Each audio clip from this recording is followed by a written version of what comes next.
The gurus of the world seem to think that getting to 10k per month in revenue is easy. So I'm here to find out if it still is in 2025. I'm going to build an e-commerce business from scratch with nothing to prove that success is not luck, but it's learned. My name's Joel, and it's been 10 years since I built my first e-commerce business from my university room. We made it to 20k per month revenue. For about 7 years we were running that business before myself and my co-founder moved on to projects with much higher scalability. So join me as I start again from scratch with nothing and completely in public. What could go wrong, eh?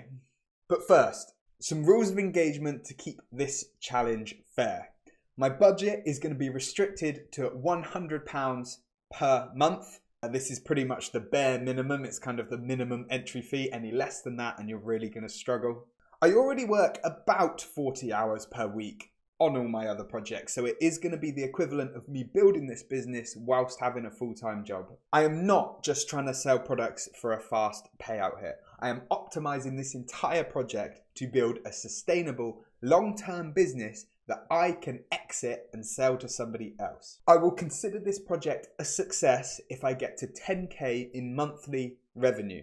And by that point, we'll see if this series is worth continuing anyway, right? But here's the thing, 90% of businesses fail. Why? Mainly because people focus on the wrong thing. People focus on trying to sell product rather than the people that they're selling it to. They usually go in with no strategy and no plan. And they spend money at every opportunity they can. I've spent years working with startup teams and I've seen all of the mistakes in every variation. In this series, I'll show you exactly how to avoid those and actually build something that lasts. Before we get into the exact framework that I'm going to follow, we should probably look at why e-commerce businesses don't usually make it past 6 months.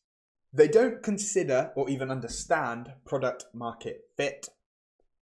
They don't have enough customers or any solid way of getting new customers in, and they spend too much money too soon. The good news is we're going to avoid all of this. Our framework means that you can test demand, build a brand, and scale profitably. This is the blueprint for the entire framework, all on one document so that you can follow along yourself. You can get a link to this document in the description and you can make a copy and start working your way through it. Let's look a little closer. So we're going to start with the business essentials. Customer discovery first up. We're going to talk to a certain subset of people that we want to target. We're going to find their pain points and their problems. Then we're going to attach solutions to that. We're also going to start validating those ideas using real world data, Google Ads, Amazon reviews, lots of different tricks. Next up is the risky assumptions framework, which I love. This changed everything about how I build businesses. We're going to write every single risk that could kill your business and we're going to tackle them head on. We move on to traction. So we've defined your perfect customer avatar. We're going to use a bullseye marketing framework, which is a tool that marketers use to decide which channels make most sense for you to put energy into. Then we're going to build a minimum viable product. In this exact instance, I won't be going out and manufacturing any products on £100 a month budget. So we're going to need some sort of MVP, whether that's drop shipping, white labeling, trapdoors, prepayments, whatever it is, we're going to need to find a way. I've worked with hundreds of startup teams and this next section is where most people struggle. Growth experiments. We need to find customers that actually convert and we need them cheap enough to sustain our product margins.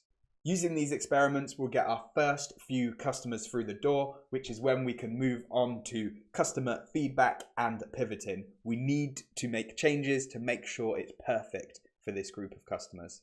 And only then we will have validated our idea and we will go out and design and build a product and launch it to hopefully achieve product market fit. And once we've achieved that, we move on to exponential growth, which is where we continue to build a very strong brand to separate ourselves from the rest of the pack. And then we need to scale and multiply our marketing channels that are working. We need to automate the operations to remove ourselves as much as possible. This is how you get real value into your business. And then we need to increase each of the customer value. All four of these things combined are going to create exponential growth. If you get to the end of this list, you've built a successful, profitable business, so congratulations. A lot easier said than done. So this is how we'll build an e-commerce business in 2025 that is profitable, scalable, and ultimately sellable. The best part about all of this, you can follow along my journey and join the community of founders where we can help each other out and make sure everybody gets to where they want to be. So what's next? In the next episode, we are going to be tackling one of the most critical questions. Who are we going to serve? But before you go, here's something for you. Drop a comment down below about your current business journey and I'll see if we can help you get past one of your current blockers or just speed up this section that you're in.